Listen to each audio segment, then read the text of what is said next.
Grace and peace to you, and welcome to Reaching for Real Life with Sean Azzaro, the senior pastor of River City Community Church in San Antonio, Texas. A church that exists to help people like you find the real life you were created for and then find it to the full. That's what Jesus promised in John 10:10. And we continue in this series with a look at the life of Joshua, called When God Calls You. And when Joshua led his people to march around Jericho, he had God with him. Still, going into battle is scary. You're about to discover a clear method of attack you can take when facing your enemy. RealLife.org has this full message, sermon notes, and series available for free.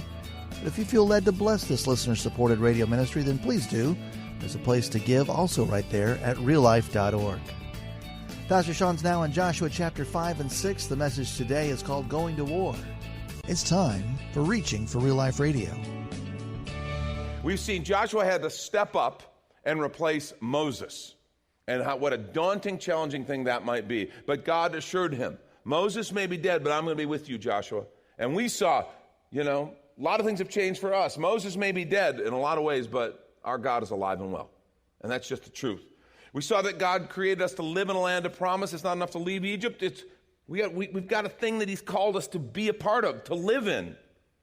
And it's something that we have to be willing to press into and experience. Last week we saw as they crossed the Jordan River and God did a miraculous thing for them. And then we saw that God wants to give you faith stories of your own. He wants to give us faith stories. And I think that's really important, that we not rest on the faith stories of other people. And those are great. They're helpful. But at some point we've got to get our own, because honestly we all have battles that we have to fight, and other people can't fight them for you. They're not going to be able to fight for you. And at some point, you've got to say, wait a minute, when I walked with God, when I experienced this with the Lord, when he spoke to me and I stepped out, I saw God move. And that will change you. That'll change you. We're going to pick up today in Joshua chapter 5. If you have your Bibles, why don't you turn there? Whether that's electronic, paper, whatever. I love to have people follow along and see it in their own copy of Scriptures. They can make notes. They can go back later and look. Last week, remember, they crossed the Jordan. And you remember what the Lord did? He kind of parted those waters during flood stage. And they walked across on dry ground.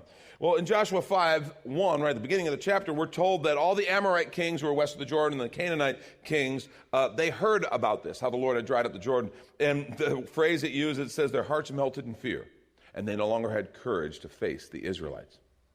The reason being is when you have something in the topography or in the landscape that's like a big river or like a mountain kind of range or things like that, those create natural barriers, and people would build their cities and stuff to give them a strategic advantage. And they had a strategic advantage. The Canaanites had a strategic advantage. That river protected them on that side. They didn't have to build fortifications on that side from a large army because you couldn't approach from that direction. And so that was a natural barrier, a natural defense. And when God removed that, instantly, there was this sense of, oh my gosh, that complete thing that we depended on, that's always been there, it's just gone. And they knew there was something else at work here. Now, God did something interesting. They had this strategic advantage, they crossed this river, now they're there, and instead of attacking, instead of taking advantage of that momentum, they stopped. And they literally, all the young men who had come and who had only lived in the wilderness, they weren't in Egypt, they had been lax in doing the ceremony of circumcision, which was a covenant between God and his people. The ceremony of circumcision. And the ceremony of circumcision is really significant, We understand health things and reasons, and that's why we do that. But to be honest with you, for them, this was this symbol of authority because it was in the male. And in that culture, there was clearly this sense of authority in the home, in the male. And so that happened in the males. It was where reproduction happened. It was in the reproductive organ, which again, one of the areas where we get to share in God's creative nature is in what we call procreation. And when you stop and think about it, you think about authority and you think about procreation. Those are two of the areas where our society, where people most rebel against God. When you really stop and think about it, authority and procreation are some of the biggest areas where we find we are resistant to God's leadership, and we rise up, and there's this sense of rebellion against God. Well, this issue of circumcision wasn't just, we probably should take care of this now. Now's as good a time as any. It was actually a really inconvenient time because they had to wait then for all these men to heal. But what was most important is that they recognized we are God's people. We are marked by his presence. We have a covenant with him, and we want to be a part of that. We want to be in the covenant of God's leadership. I want to pick up at verse 13 of Joshua chapter 5. We read, "Now when Joshua was near Jericho, he looked up and he saw a man standing in front of him with a drawn sword in his hand." They're outside a city that they're going to take. There's a man standing with a drawn sword in his hand. Joshua went up to him and asked, "Are you for us or for our enemies?" He didn't know who he was. He could have been one of the Israelis, the Israelites, or he could have been from Jericho. "Are you with us or are you for our enemies?" "Neither," he replied. Interesting answer. "But as commander of the army of the Lord, I have now come." Then Joshua fell face down to the ground in reverence and asked him, "What message does my Lord have for his servant?" The commander of the Lord's army replied, "Take off your sandals, for the place where you're standing is holy." And Joshua did so. I love that.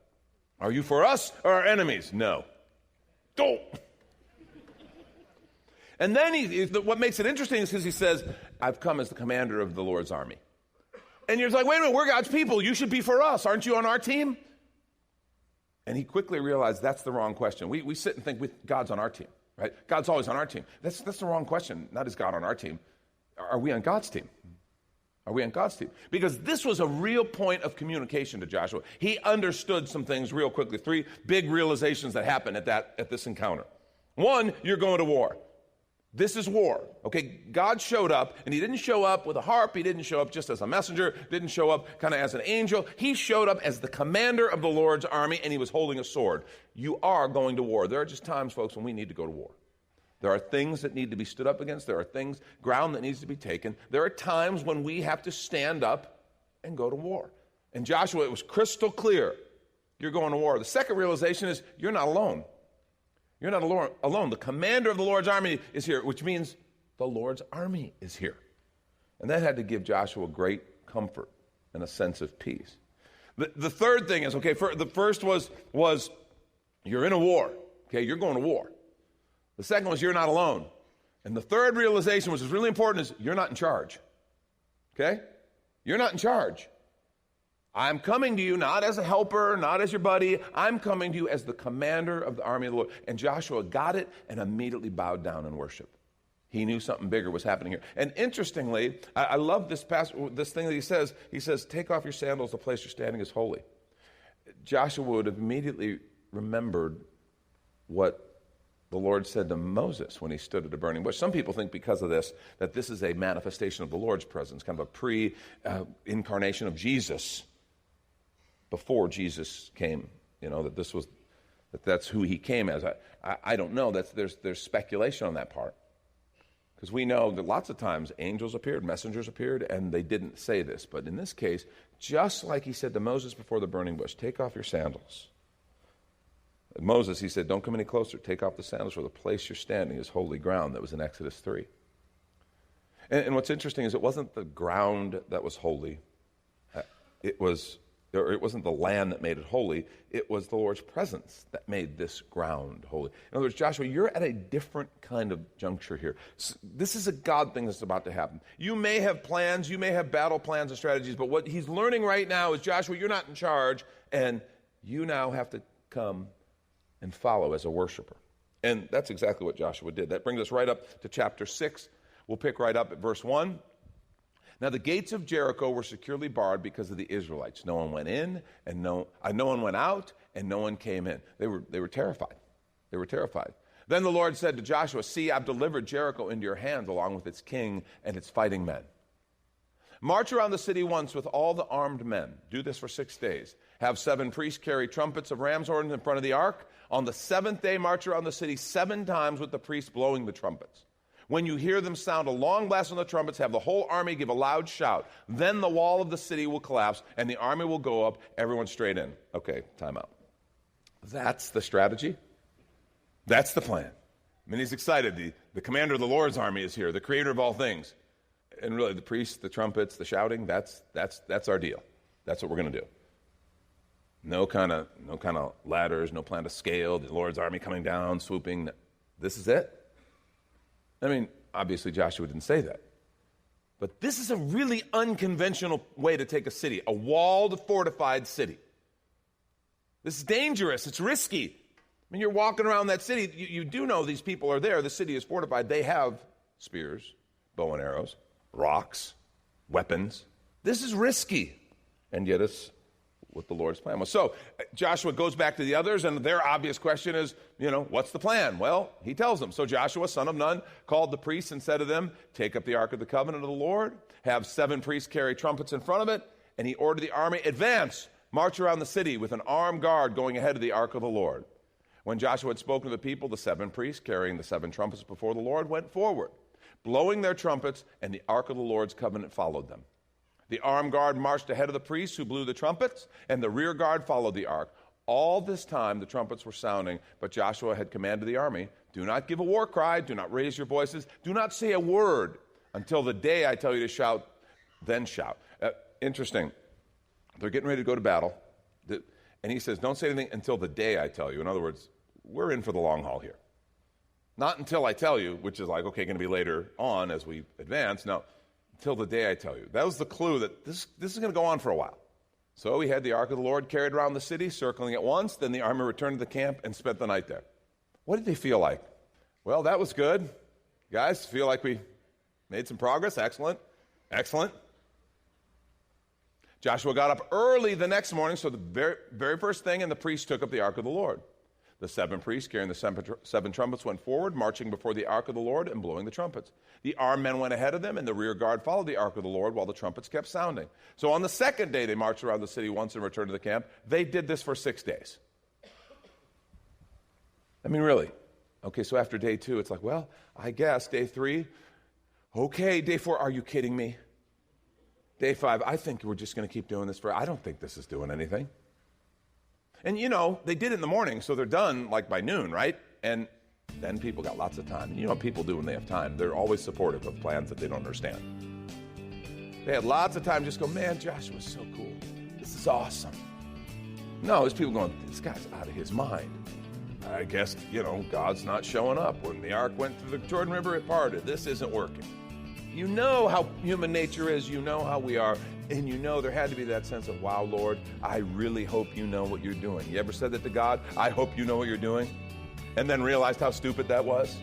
And this is when we take a quick minute to remind you you're listening to Reaching for Real Life with Sean Azzaro, a listener-supported ministry of River City Community Church, in this message called Going to War. It's in the series Joshua, When God Calls You, which is available right now on the sermon page at reallife.org.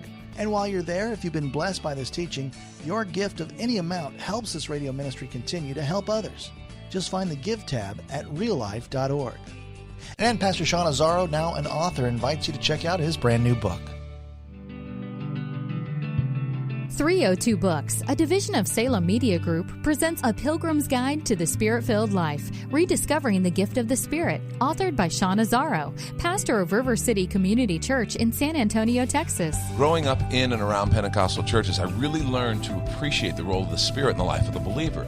But I also saw what I considered to be imbalance and excess in some of our churches when it came to how we taught about the infilling. Now available at Amazon.com, Sean Azzaro shares his most requested teaching and radio broadcast series in a devotional form, encouraging you to embrace the Spirit-filled life. I wrote in a devotional style to encourage readers to examine the Scripture with fresh eyes and make room for the Lord to speak about the role of the Spirit in our lives. The goal of the whole book is to simply make you hungry for more of the Spirit. Order your copy of A Pilgrim's Guide to the Spirit-Filled Life by Sean Azzaro today at Amazon or reachingforreallife.org. And now back to the message, Going to War. This is Reaching for Real Life Radio. But they did this for 6 days.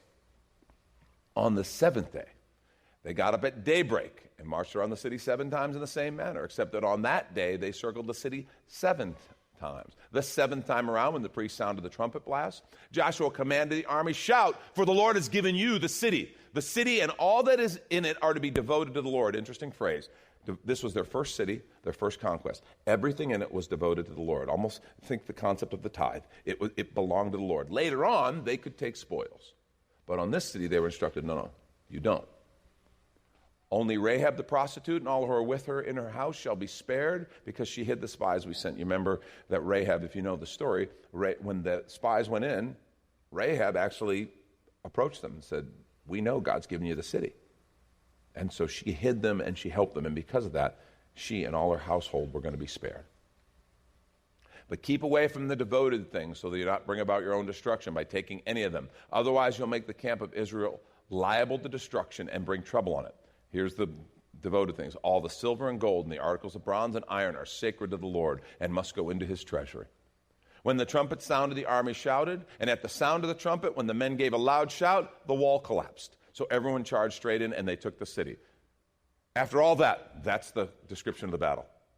They did, the walls, and they went in, and they took the city.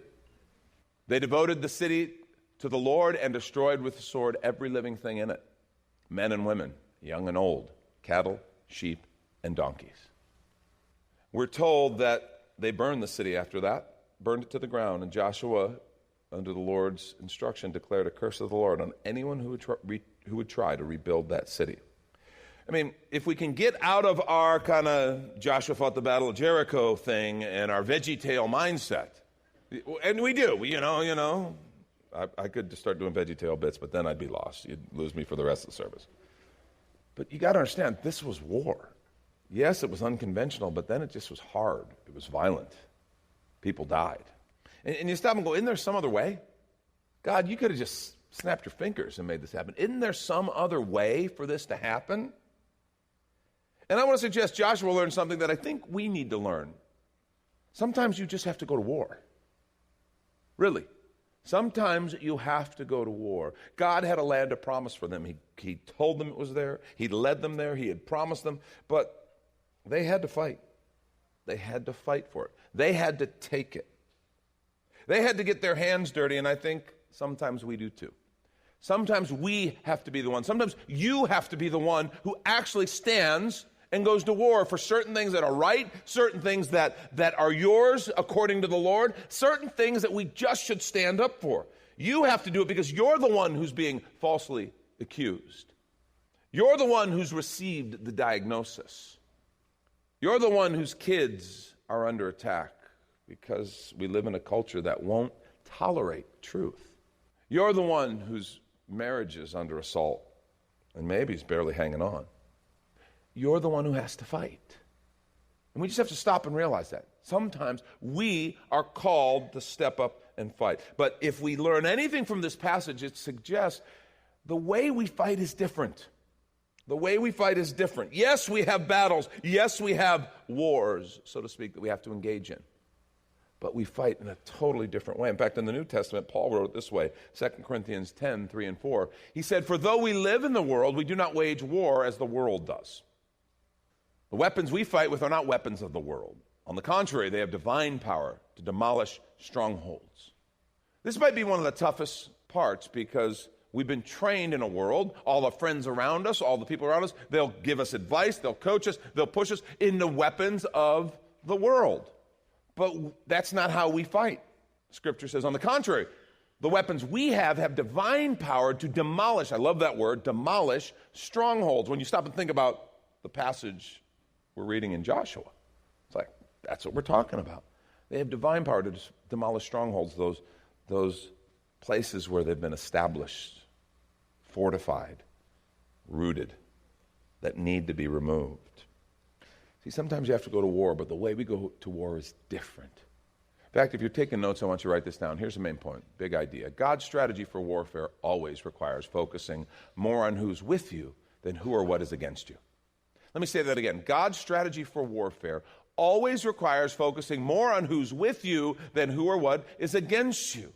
We tend to get all caught up, and we're, whatever the obstacle, whatever the person, whatever the force is, whatever that thing we think is that's against us, we get so obsessed, and then we start reacting to that. Whereas, what God is saying, no, I have a different plan for you. I want you to stop, step back, and I want you to focus on who's with you for a moment, because it changes everything. You know, you may be going, okay, in Joshua, what's the big deal with the trumpets? Why the blowing of all the trumpets? Well, these instruments were called Jubilee trumpets. And they were used in connection with Israel's solemn assemblies, all their feasts, which were worship. They were used to proclaim the presence of God, to lift him up and to declare the worship and the call to the Lord. The trumpets were a way of saying, God is with us. And if you noticed in verse 8, chapter 6, verse 8, you can breeze right through this and miss it. Here's what it says. When Joshua had spoken to the people, the 7 priests carrying the 7 trumpets before the Lord went forward. Did you catch it?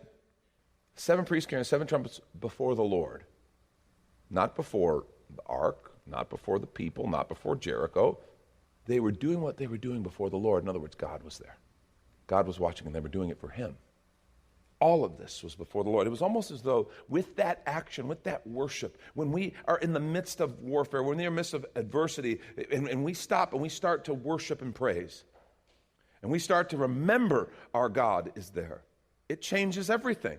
And you realize this whole thing is not just me against them. This whole thing is before the Lord. And that changes things. That makes it different. Did you notice the use of the number 7 at all? Anywhere? Can you recall any of it? 7 priests, 7 trumpets, 7 days, 7 circuits of the wall on the 7th day. It's like, okay, God likes 7.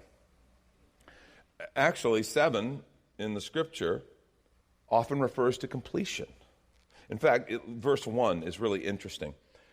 Joshua 6:1 said the gates were secured and barred because the Israelites no one went in and out. And then in verse 2, the Lord said to Joshua, see, I have delivered Jericho into your hands along with its king and its fighting men.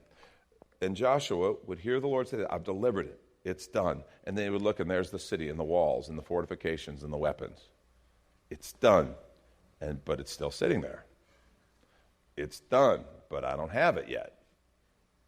I'm still going to have to fight this battle. The commentators tell us that the tense in the Hebrew that's used there, they talk about the prophetic perfect. In other words, speaking of something that hasn't yet happened in the natural as already accomplished because it has happened in the supernatural. In other words, it's done because God said it's done. And that's the way he says, go look and see, it's already done. See it. See it, Joshua. I'm standing here telling you, it is accomplished. God's strategy for warfare requires focusing more on who's with you than who or what is against you. This is a powerful, powerful principle, folks.